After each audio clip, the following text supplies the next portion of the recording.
This is breaking news. Signed an executive order. The president has signed this order to create a nationwide list of verified eligible voters. The order directs the Department of Homeland Security and the Social Security Administration to compile the list for each state. It also seeks to prevent the U.S. Postal Service from sending absentee ballots to people not on the approved list. Legal challenges are expected as the president pushes for more voting restrictions ahead of the midterm elections. Washington Secretary of State Steve Hobbs has since sent out a statement. It says, quote, "The president has no authority over elections. The United States Constitution grants that authority exclusively to states and Congress."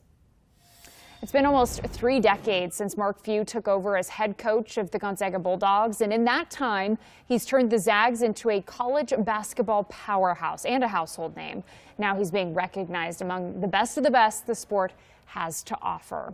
On the heels of his 26th straight NCAA tournament appearance, Mark Few is reportedly headed to the Hall of Fame. Let's bring in SWX Sports Director Austin Getz, and it goes without saying this is a tremendous honor. To have this kind of honor while still being an active coach, right, it is just outstanding. Yeah, induction to the Naismith Basketball Hall of Fame reserved for a select few who have dedicated their lives to the game and excelled in their roles, true legends of the sport. And according to CBS's Matt Norlander, Mark Few will join those ranks as a member of the class of 2026 after being a finalist the previous 2 years. According to Norlander, Few was voted in today, though the official announcement won't come until Saturday. Gonzaga fans familiar with the story, but it's always good to look back. After spending 10 years as an assistant for Dan Fitzgerald and Dan Munson, Few took the head coaching job for the 1999-2000 season, which started a near 3-decade run now of unprecedented success. And since taking over, 773 wins in 27 total seasons, a trip to the NCAA tournament in every season, 13 Sweet 16 appearances, and twice playing for the national championship. If you think of any coaching record for either Gonzaga or the West Coast Conference, Few probably owns it. Not to mention his 2024 gold medal with Team USA as an assistant, because remember, the Naismith Hall of Fame considers all aspects of a player or coach's career, not just what you've done in college, what you've done in pro, etc. Now, you put together Norlander's report alongside a separate report from ESPN earlier in the day. The reported 2026 Hall of Fame class will feature Few, former college and pro standout as a player turned head coach Doc Rivers, and former players Amari Stoudemire, Candace Parker, and Elena Delle Donne. The official announcement, again, for the 2026 class coming up Saturday morning in a 9 a.m. televised broadcast on ESPN2. Morgan, Coach Few didn't have to have this on his resume as an active coach to be, known or held in higher regard than he already is. Right. But it just goes to show again how unbelievable, unprecedented, and one time in a lifetime situation it is. It's really cool. It is a great honor. Thank you, Austin. Well, turning to our weather forecast now, Rosemary Wright, let's bring her in to talk about the forecast. Things are changing. Yes, we had a really lovely start to the work week, but just in time for the first day of April, the wet weather is set to roll back in. Despite just how calm things are tonight across eastern Washington and North Idaho, don't get used to it. You can see that cloud cover already starting to roll in for Spokane and Kootenai counties, as well as over Yakima and the Tri-Cities too. You can see on our satellite radar already we're starting to see wet weather pick up for some portions of the region tonight. We're talking lowland rain and mountain snow. As we get into those early morning hours, that chance for more wet weather starts to pick up for Spokane, the Tri-Cities, Yakima, and the surrounding areas of the inland Northwest. We can watch together how we're expecting this system to just push across the entire region Wednesday and lasting into Thursday too. We're looking for wet weather, and again, real emphasis on mountain snow, and with that comes winter driving conditions along our area mountain passes. So we do have some winter weather watches and advisories to talk about more in our full forecast, Morgan. All right, sounds good. Thank you, Rosemary. Look now at the countdown to Bloomsday, 32 days until the 50th race, and tonight we're talking about the Bloomsday Perennials. For many, this year is extra special as it marks the 50th anniversary of the 12K race. So Bloomies from across the country prepare for each year. Here's Ainsley Anderson. Well, there are just under 70 Bloomsday Perennials left, meaning all of these people, they've run every single Bloomsday since 1977. So What's their secret the morning of the race? I got to have something to eat because I'm out there for a long time, and I need some energy. What does that ideal breakfast look like? What's your favorite breakfast? Honey Nut Cheerios. Bloomsday morning has always been get down there early, get warmed up, get ready, find my spot, and because I'm a perennial, I've been able to start with the second group of runners fairly close to the start. So that's always been an inspiration to keep me going. Yeah. So what is your secret weapon Bloomsday morning? If I don't have my coffee, I don't make it for the day. I love my coffee in the morning, or 2 or 4. Yeah. Just to get up, get on the bus, and get downtown. What is your secret weapon Bloomsday morning? Well, if you've ever seen the lines at the porta potties, be sure you're well drained so you don't have to be in line for a crowd pleaser. Get up early and get all the kids up early too, because we'll have a full house of kids. Get over the anxiety of how do you make it to the starting point. That was Nancy Anderson reporting. As a reminder, Bloomies will hit the streets Sunday, May 3rd for the annual race. The price to sign up will increase from $30 to $38 tomorrow. That's April 1st, and then will increase once more to $50 for those last-second signups beginning May 1st. In Spokane, 16-year-old Onyx Delight appeared in court today for his arraignment hearing. Police say he shot and killed Dylan Bundy Gray. This was nearly 2 weeks ago. So a judge has ordered his face be blurred in all media coverage, even as he faces charges as an adult in this shooting death. Court documents say Bundy Gray was shot after fighting with one of 2 teenagers who were allegedly following a woman. Police say Bundy Gray died later at the hospital. A local defense lawyer says the protection for Delight could remain until he turns 18. He is due back in court for a pretrial hearing on May 4th. In the Tri-Cities, Jonathan Atkinson is facing more federal charges in a growing sex trafficking and forced labor case. There are some new allegations involving more victims. So investigators say the case involves multiple minors, some allegedly targeted in Honduras and then pulled to the Tri-Cities. Atkinson's wife is also facing federal charges, including harboring undocumented people and obstruction. Atkinson's trial is set for June 8th, and his wife is expected to appear on her charges on Thursday. Well, for the first time since 2018, Washington is not recognizing Cesar Chavez Day. This comes as new sexual abuse allegations against him are coming to light. The New York Times recently reported on the allegations Chavez sexually abused 2 women when they were minors. California is now renaming today's observation to Farm Workers Day. The change hits close to home for farming communities across the nation, including here in our region. But really, that's a conversation I think the Latino community needs to have if that's something that we want to partake in. If they still want to commemorate Cesar Chavez Day or change it to Farm Workers Day, that's up to them. But I still want to look into perhaps naming a park after Cesar Chavez, or maybe naming it after farm workers. You know, show some respect to our heritage. Washington will still celebrate Dolores Huerta Day. That's April 10th. She actually co-founded the United Farm Workers with Chavez in the 1960s and also told the Times Chavez abused her. Spokane police say they are moving forward in creating a gun task force with the goal of decreasing gun violence by 10% this year. According to a presentation Chief Hall gave to the city on Monday, the newly formed task force will work to reduce gun-related crimes through community outreach, strengthening investigations, and ultimately changing the way these crimes are treated by SPD. They're doing, and the philosophy is they're going to treat these shootings that right now are not treated in this fashion as homicides. So they're getting a lot more attention and focus and crime scene processing. So treating shootings as homicides, Chief Hall explains, brings more resources to these investigations. Well, new property tax exemption in Washington state takes place in 2027, but there have already been some misunderstandings about it. Spokane County Assessor Tom Konis says the biggest misunderstanding about this is it is an exemption. It's not a loan and it's not a deferral. He says you do not have to pay the money back when you sell your home. When it comes to how the eligibility numbers were calculated and how the county came up with its projections, he says the income limits are set in statute, that they're using the median income from the State Office of Financial Management. We then took an average of $300,000 house to come up with what we see as the potential savings for someone. So anywhere from $1,900 at the lowest level to all the way up to $2,800 of their tax, where they're only paying about $225 annually for a tax. Spokane County has over 10,000 people enrolled in the program. It's estimated 4,000 to 6,000 more residents will qualify. The state estimates 50,000 households could benefit. Well, City of Richland Fire and Emergency Services is partnering with the American Red Cross and hosted a large regional blood drive today. Brendan Jin explains why it's breaking records and how the community is stepping up. It's easy for me to donate. It's something that I can do that other people aren't always able to do, and there's a constant need. We need this resource to be able to save people's lives, and the community really stepped up. A blood drive in Richland setting the record as the largest single-day turnout in Washington state, collecting 144 units of blood.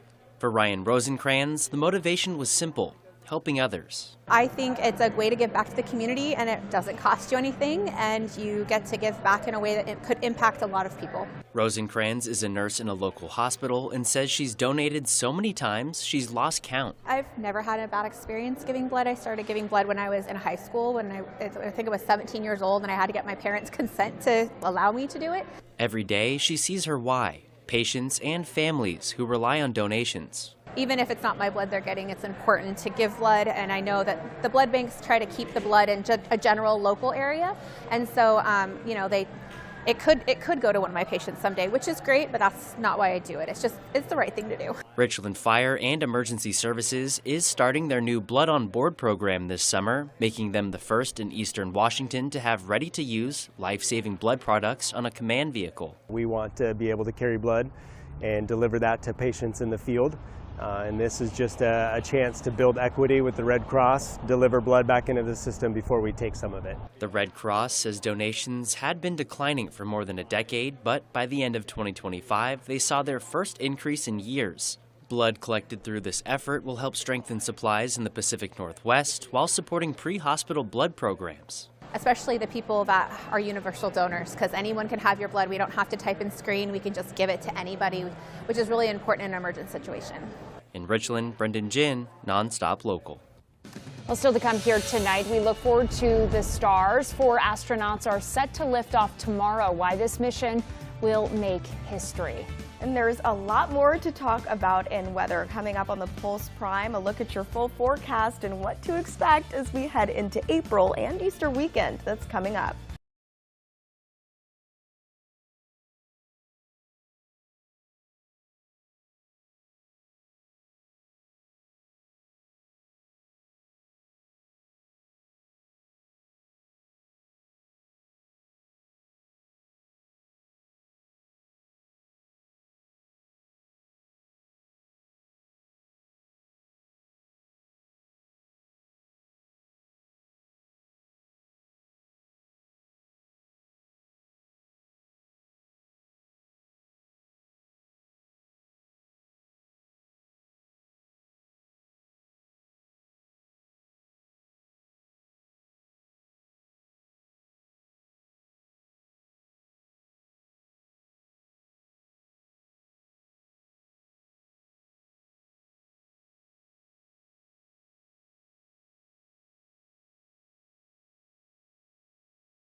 Content connecting community. You're watching The Pulse. Good evening, everyone. It's nice to see you. I'm Bradley Warren. This is The Pulse. Let's jump into it. Out of Washington right now, a federal judge has announced an order to suspend the construction of a $400 million White House ballroom. The request to stop the construction came because there's no evidence the president had the authority to move forward with the project. And the federal judge also agreed to permanently block the administration from ending federal funding for NPR and PBS. The judge cited the First Amendment right to free speech, saying, quote, does not tolerate the viewpoint of discrimination and retaliation. retaliation. Turning to the job market right now, money experts are warning that the ongoing conflict with Iran and soaring energy prices could make it harder for you to find a job. The federal hiring rate is at its lowest since the pandemic. The Labor Department says that in a report today. But higher oil prices and rising costs for companies is leading to fewer hires and cutbacks. And now to the Middle East, thousands more potential troops are being deployed. A third aircraft carrier is set to join alongside 3 other destroyers. This comes as thousands of soldiers from the 82nd Airborne Division are also now arriving. Defense Secretary Pete Hegseth said this morning the U.S. plans to be, quote, unpredictable. Thanks for being with us on The Pulse. I'm Bradley Warren. Head over to Facebook and let me know where you're watching from. For now, we'll leave it right here.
Well, tomorrow, NASA will send humans toward the moon for the first time in more than 50 years. The Artemis II mission is set to lift off as early as Wednesday from the Kennedy Space Center in Florida, carrying 3 Americans and 1 Canadian astronaut. The crew is set for a 10-day journey around the moon. Their journey marks a historic mission, sending humans farther from Earth than ever before.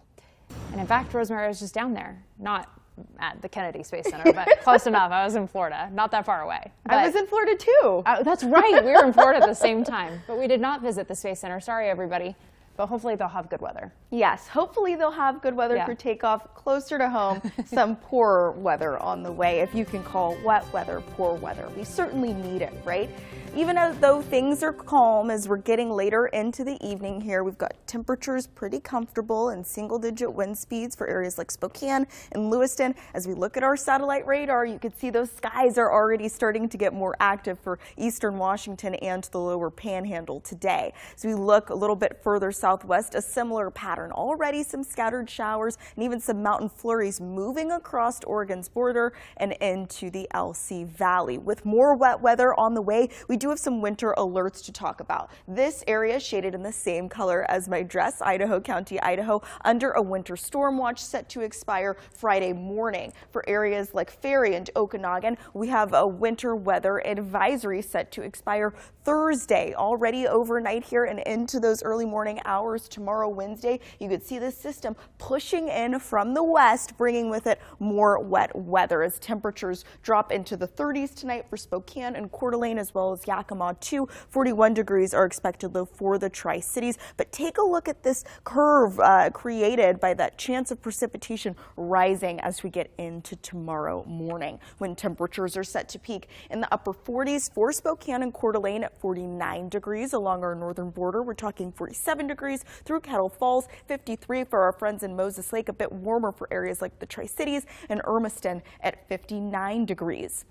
We start out tomorrow, Wednesday morning, with showers expected for all of eastern Washington and North Idaho, even down into Pendleton too. And you can see that wet weather is set to be pretty consistent throughout the day tomorrow, Wednesday, and even into Thursday. By Thursday at 3 p.m., we see all of that wet weather kind of isolated for areas east of Pullman. As we get into those overnights on Thursday and into Friday morning, you'll notice that that system kind of clears our region and conditions dry out just in time for the holiday weekend. Between right now and the end of the day on Thursday, we're looking for about 3/10 of an inch of rain for the metro area, less than 3/10 through the LC Valley. So not too much rain accumulation. At least that's what we're looking at right now. Mountain snow tells a different story. Between right now and the end of the day on Thursday, we're talking as much as a foot for areas like Sherman Pass, up to 2 inches for our friends traveling along Lookout Pass. Winds could also pick up during this time. We look for gusts to exceed 30 miles per hour several times along the Palouse as well as through Yakima. As for temperatures getting through that system and into the tail end of the work week, you'll notice things get warmer just in time for the holiday. We're talking a return to the upper 60s Saturday and coasting into the start of next week for Spokane and Coeur d'Alene. For Yakima, pretty similar pattern, except there we're talking into the 70s, Morgan. So wet weather for spring, but warmer weather too, hopefully. All right, sounds good. Thank you, Rosemary. Coming up, it may still be a little bit chilly, especially at night, but it's always warm in the Inferno. Eastern Washington football hitting the field for the first day of spring football practice.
Live from the Northern Quest Sports Studio. This is SWX NonStop Local Sports. Eastern Washington Eagle football officially starting their spring practice schedule today as the first of 15 practices took place out on the Inferno. Eags are coming off a season where they went 4-1 at home, finishing 5-4 after a rocky start to the season. Now they're back with the same group of core players and hoping to get increased production from a large freshman class. Head coach Aaron Best puts it that he's just excited to see the team buy into spring practice and the unique opportunities it presents. Of these guys truly having fun, looking forward to this, because it is different than day in and day out. You're not preparing for a team. They're not keeping score necessarily. We're truly seeing how good you can be individually, so collectively we can see how far we can go.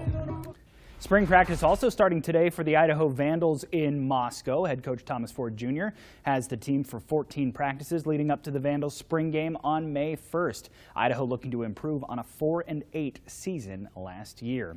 And it seems like people can't get enough of the reigning Super Bowl champions. No problem with that. As it's been announced, the Seattle Seahawks will be featured on this summer's season of HBO's Hard Knocks. It's the first time the Seahawks have ever been featured on the series, and the first time since 2001 that the series has featured the reigning Super Bowl champion. If you aren't familiar, Hard Knocks follows teams through training camp as they get ready for the season, and in the Seahawks case, get ready to defend their title in 2026. Checking in on the Seattle Mariners, who are looking to build off a walk-off win last night. M's looking for a series win over the Yankees. Logan Gilbert on the mound in this one, but trouble in the very first inning. Cody Bellinger on first. Ben Rice pulls a base hit down the first base line. Out in right field, Victor Robles takes a bad route to the ball and then compounds the issue with a bad throw to home. Bellinger scores all the way from first. It's 1-0 New York. Next batter, Giancarlo Stanton skies a pop fly high into shallow right. Robles has issues getting to the ball again. It drops. Rice scores from second. The M's down 2-0 as the defense not providing much help for Logan Gilbert. We'll jump ahead to the 6th. Same score. Runners on the corners. Cal Raleigh throws wide of second base. That's an error. It brings home another run. Not the M's best effort tonight. They're shut out. Yanks win it 5-0. Rubber match of the series tomorrow at 1:10. And a heads up if you were hoping to attend Spokane Indians Fans Fest tomorrow night. Bad news, it's been canceled as the team is playing it safe with some bad weather expected in the forecast. The good news though, opening day still on the horizon as plans as the Indians open the season Friday night at home. Also, you've got Game 4 coming up tomorrow night for the Spokane Chiefs, taking on Prince George in this first-round WHL playoff series. No matter what, Spokane will have to win 4 straight to avoid elimination. Puck drop tomorrow in game number 4, just after 7 o'clock.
Well, with the weather now clearing up eventually after this little bit of rain tomorrow, spring is here. It's time to get outside. The Japanese Garden in Manitou Park will open to visitors tomorrow. The garden will be open daily from 10 a.m. to 6 p.m. The garden symbolizes the friendship between Spokane and its sister city in Japan. It's absolutely gorgeous. All right, that's all the time we have for Pulse Prime. Have a wonderful night. We'll see you back here tomorrow.